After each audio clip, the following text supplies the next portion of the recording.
Plenty of businesses have a CRM and still cannot see what is happening. Here is the test that tells you whether yours is earning its place. Sit down and try to answer 4 questions without asking a single person. Which quotes went out last week, and which of them have gone quiet? Which bookings changed in the last fortnight? And did the customer get told each time?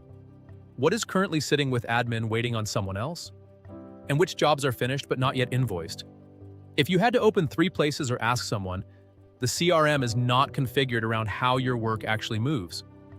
That is usually not a product fault.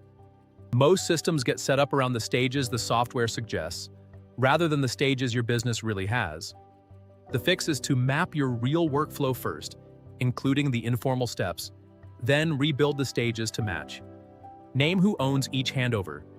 Rebuild the stages to match reality, name who owns each handover, then check the 4 questions again a fortnight later. You should be able to see your business without interrupting anyone. Book your free AI business audit.